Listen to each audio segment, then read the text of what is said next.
Hello, everyone, and welcome to a special episode of Uncommon Sense, the official podcast of the Society of G.K. Chesterton. My name is Joe Grabowski. I am the VP for Evangelization here at the Society, and this special episode is part of our Advent and Christmas series that we're doing this year, trying to help people enter more deeply into these seasons in the life of the church with a little bit of help from G.K. Chesterton. You can find some of the links to some of those episodes down in the show notes of this particular episode. And this is also a YouTube only release, and you'll see why in a little bit. We have a visual demonstration that wouldn't really make sense for radio. So if you found your way here via your podcast app or via social media post or the like, please do hit that like button, hit the subscribe button, hit the bell to get notifications anytime we release any content like this, special episodes or what have you, here on the YouTube channel. Today, I want to talk a little bit about a parlor game that you might not be familiar with called Snapdragon. It was a game very popular in the Victorian era around Christmas time, and it has had something of a little resurgence in some quarters over the past few years. And we're going to not only learn how to play that game, but we're also going to learn what Chesterton has to say about it. Now, I will be doing a demonstration of the game later in the video, and you can click the timestamp down in the description if you want to jump towards that. But I do hope you'll come back and hear a little bit about the history of the game and this really remarkable insight that Chesterton brings to bear upon it. So first of all, what is Snapdragon? What is this game that I'm talking about? We're not sure of really the origins of the game itself, nor even of the name. References to it do seem to appear very early, as far back at least as the plays of William Shakespeare. Certainly a recognizable description of the game as it was played in the Victorian era appears in Johnson's Dictionary, which is released in the middle of the 18th century. Excuse me.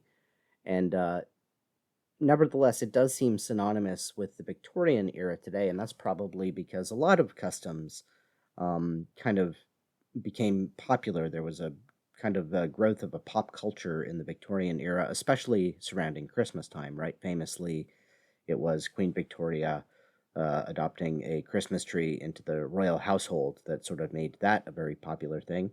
And we can also think about Charles Dickens and his writings, his Christmas stories, as cementing a lot of the ideas, decorations, traditional foods, and things like that in the popular mindset surrounding Christmas time, things like plum pudding and so forth. The game itself is pretty simple. Basically, what you do is you put some raisins or some chopped up plums in a dish, you pour brandy over them, you light it on fire, and then you try to pull with your fingers little bits of the raisins or plum out of the dish. I guess you can imagine why the popularity of this game dwindled somewhat in the modern era. It is worth noting at this point that neither I nor the Chesterton Society is precisely recommending that you try this at home. This is purely for educational and demonstration purposes.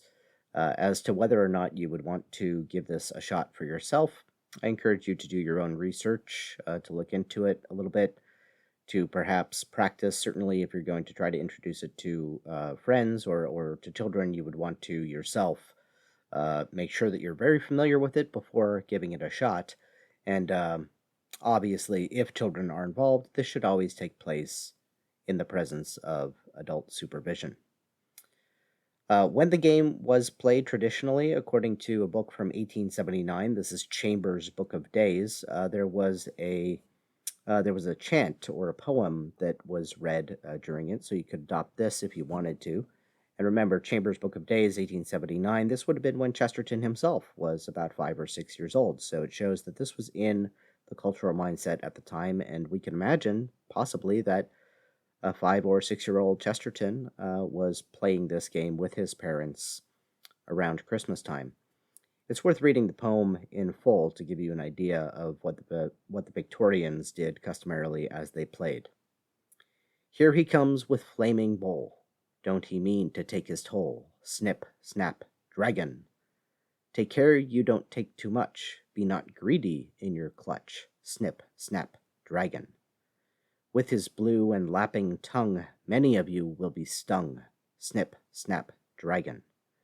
For he snaps at all that comes, snatching at his feast of plums. Snip, snap, dragon. But old Christmas makes him come, though he looks so fee-fa-fum. Snip, snap, dragon. Don't ye fear him, but be bold. Out he goes, his flames are cold. Snip, snap, dragon. Now you can see from that poem that there was sort of a moral lesson embedded into the practice, and perhaps that's an explanation of why it becomes popular for the Victorians, because they certainly liked a good moral parable, especially enacted kind of parables. The reason, of course, that you don't want to take too much from the bowl or be greedy in your clutch is very simple. You'll get burned. You can rather safely or easily put a single finger in there and pull a raisin quickly out of the fire, but if you try to grab a little handful, well, more surface area means more fire. You're going to get a little singed. And so the game is teaching a valuable lesson to children about temperance and restraint. And when I discovered this game a few years ago and started introducing it to my friends in my own home around Christmas time, that's the way that I would always present it and explain kind of the lesson behind the poem. However, this year, just a few weeks ago, in fact, I discovered that Chesterton had his own lesson that he talks about with regard to this game. And I think that that's the way, from now on, I'm going to introduce this when I share it with friends. I think it's arguable, in fact, to say that what Chesterton thinks about Snapdragon is at the core of his whole philosophy and theological outlook on life. Now, I know that that seems like maybe an exaggeration or a bold claim. After all, speaking as someone who has studied Chesterton for many, many years, I would be admitting rather a lot if I said that I had missed the core of his philosophy until just a couple of weeks ago. But that's not the idea I'm saying. Rather, what I'm trying to say here is that a key insight of Chesterton's that he expresses variously throughout his writings in many different places using different metaphors, he does observe in one remarkably early place, and there he does it with reference to Snapdragon, the game Snapdragon, as his chosen symbol. The essay in question is called The Festival and the Fog. It's from the Daily News in 1904, and it's on Christmas Eve that this was released in the newspaper. There's a link to that essay down in the show notes if you want to read the entire thing. I'm going to quote, though, at length from it here so that we can learn what Chesterton thinks about Snapdragon. Chesterton begins the whole essay by talking about the London fog and about Christmas time. And he laments the proliferation of artificial light in the city that has driven off the darkness that is proper to this time of year.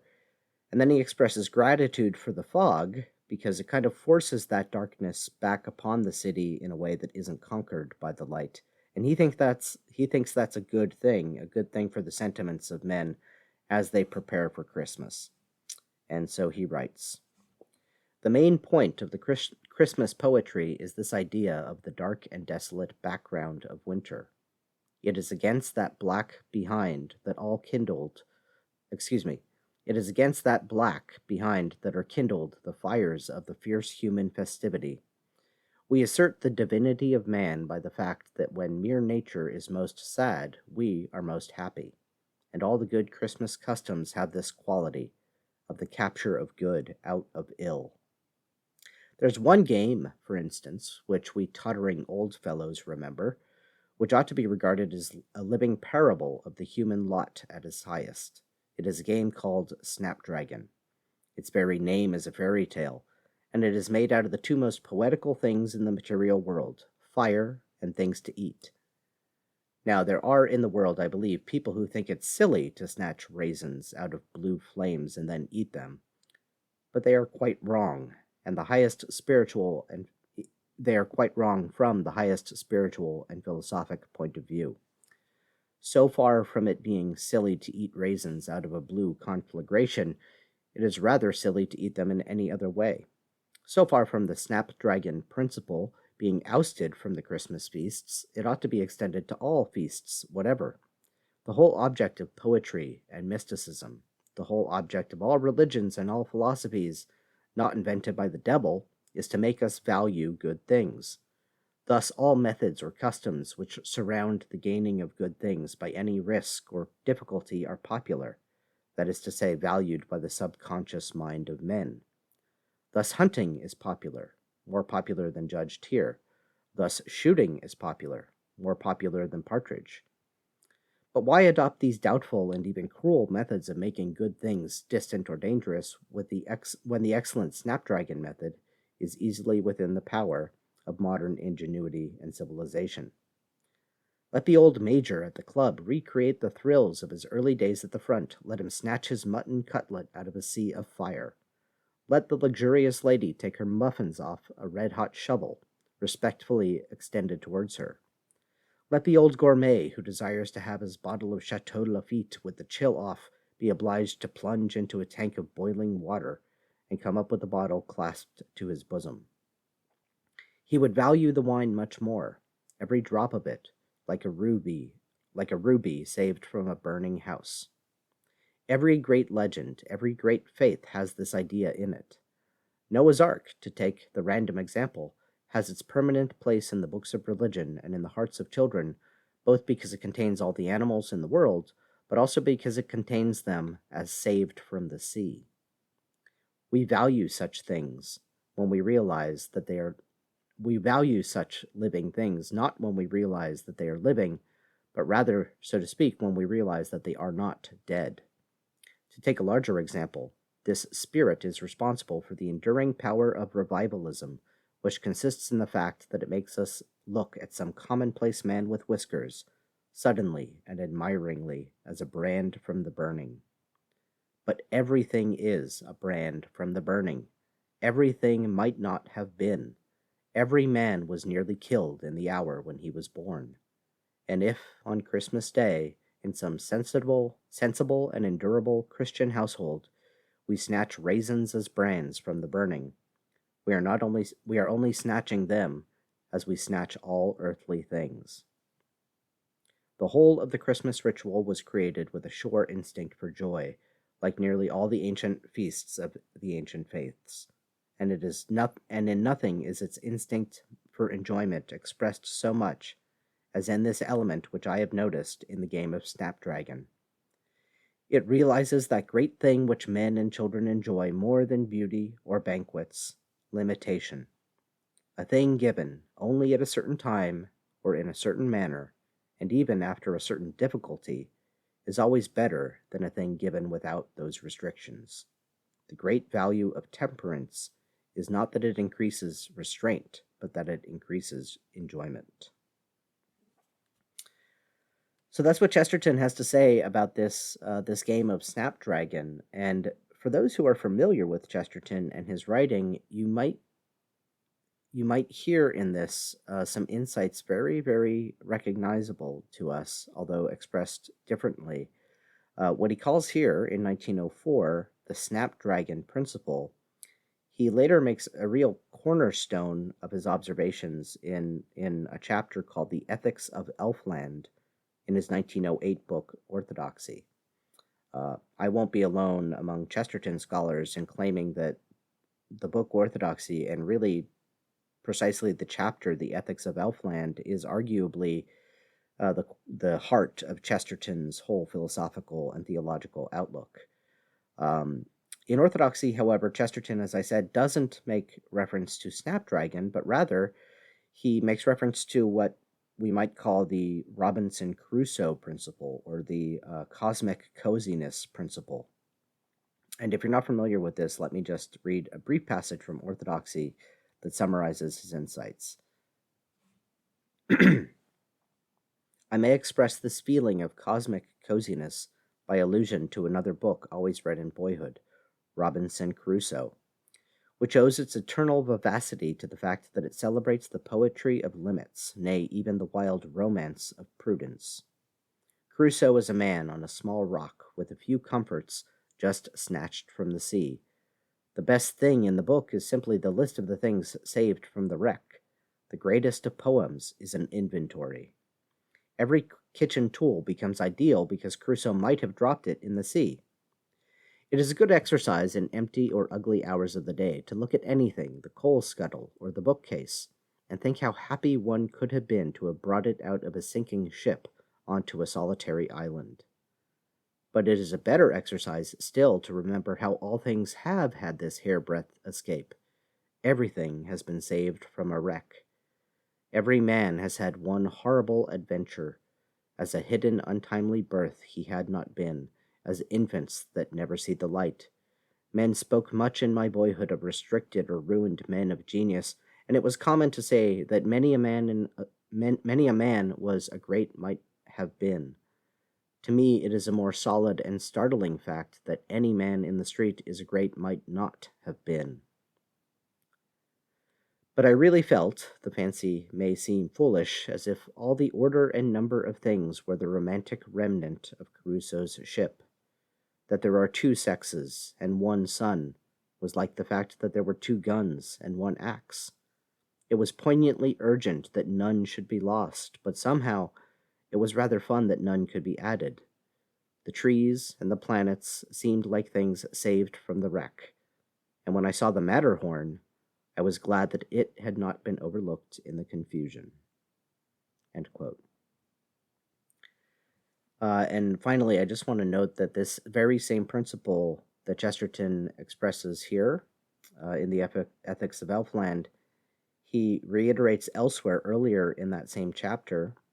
And while, again, he doesn't mention Snapdragon, he does, in that earlier passage, allude to Christmas.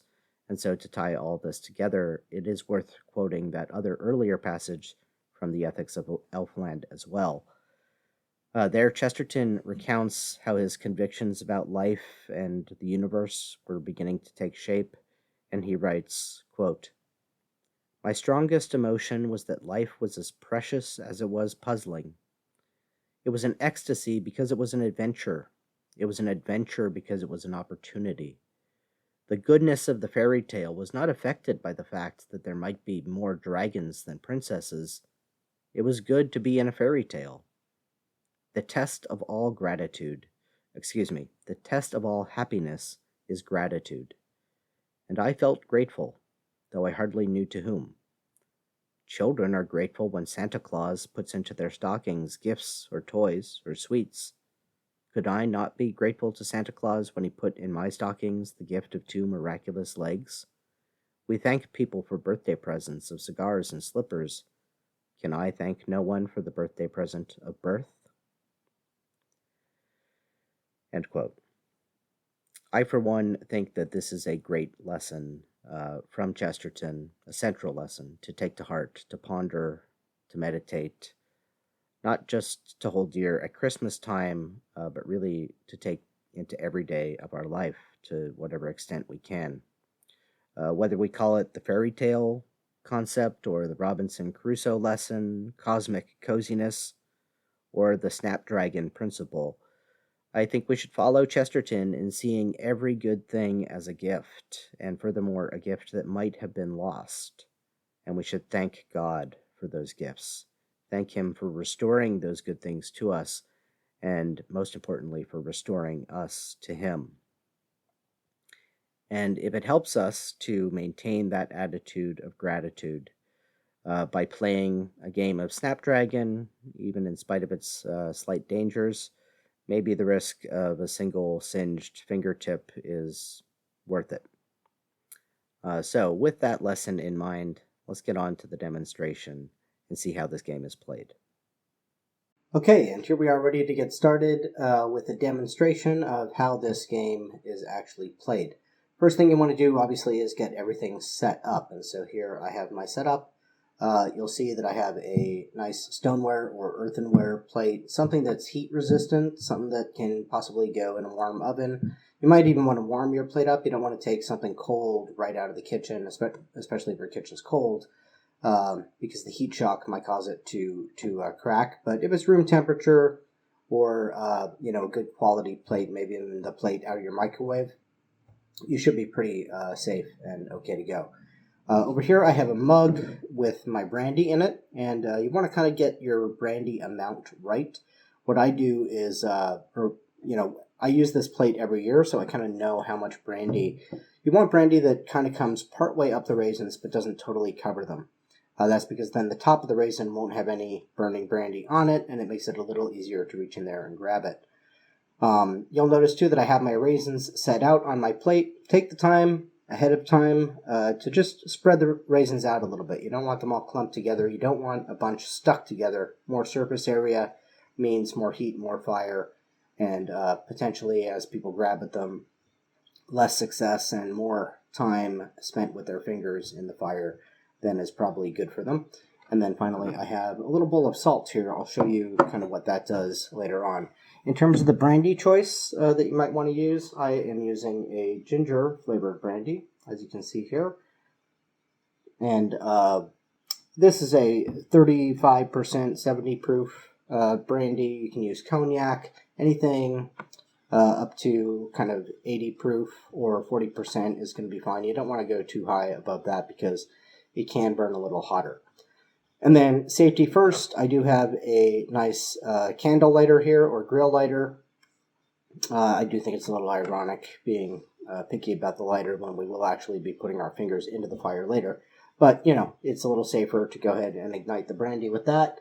And finally, I have just a simple kitchen towel here that I've dampened and wrung out. And this is just in case the fire would spill over, somebody bumps it, whatever happens, and fire is where you don't want it to be. You have a towel on hand that you can lay calmly over that fire, and by stifling the oxygen to it, you're going to put out the fire. So all I need to do now is warm up my brandy, and this will go in the microwave for about 18 seconds, 20 seconds. That's more than enough time just to start the brandy off-gassing, the vapor rising, and that's what we're going to light on fire. If you have cold brandy or even room temperature brandy, chances are it's not going to light no matter how much you try with that lighter. So warming it up a little bit if you're having trouble lighting it is a good bet. So I'm going to go pop this in the microwave and I'll be right back.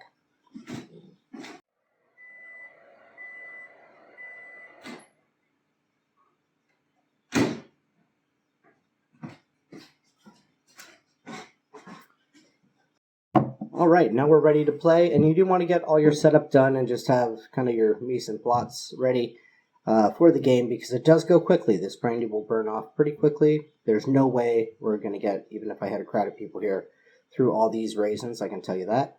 But also because we turn off the lights for this game to make it a little more dramatic, and you don't want to be scrambling in the dark trying to find things. So just have everything ready and at hand before you're ready to play. And with that, you can dim the lights and start to play Snapdragon.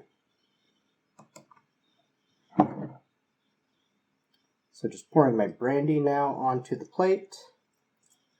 And again, you can choose an area to pour where there aren't many raisins, because the raisins with brandy on top of them might be a little warmer. If some of them move like that, you can just burn them back into place. And now go in with your candle lighter and yep, as soon as you get down close to the vapor, it lights on fire. I like to roll up my sleeves for this, and you just pick your raisin, reach in, pull it out, and you can pop it in your mouth. You might notice that even your finger trails a little fire with it. The key is just not to panic. Touch the raisin, try not to touch the plate or the brandy, and then you won't be in contact with that fire as long. One of the pitfalls with playing this game is that with new people or children, they might reach in and flick a raisin really quickly towards them. That can be dangerous because it will go out onto the table. It might even, while still on fire, make contact with their clothes. So you want to instruct people that yes, it's hot. It is fire, but they're just going to reach in, pick a raisin, pull it out. If they feel like it's burning them, let go of the burning thing. Pull back. You'll find that your finger's fine. You didn't really get burned. And then you can have another go. Reach in, pull the raisin the rest of the way out towards yourself. And finally, that demonstration with the salt that I mentioned, you can sprinkle some salt on and it just makes the flames go a neat different color. That's something that sometimes kids like to see as well.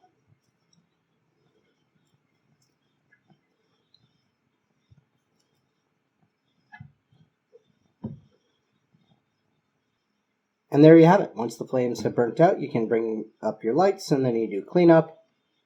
The leftover raisins, of course, you could just consume them if you like them. It's a little snack you can pick on throughout the night. Or you can save those and maybe use them for something like a bread pudding or something like that calls for brandy-soaked raisins. You could even probably pop them in the freezer, thaw them out, and use them later on. All right, and there you have it. That is how you play a game of Snapdragon.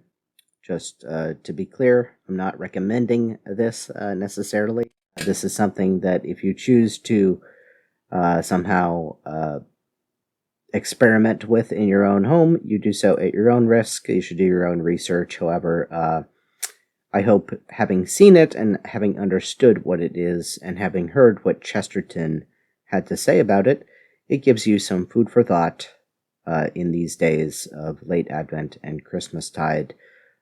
Food for thought about the great gifts that God has given us, about how all of them might not have been, how we ourselves might not have been, and how that should overflow into great joy and great gratitude in this season.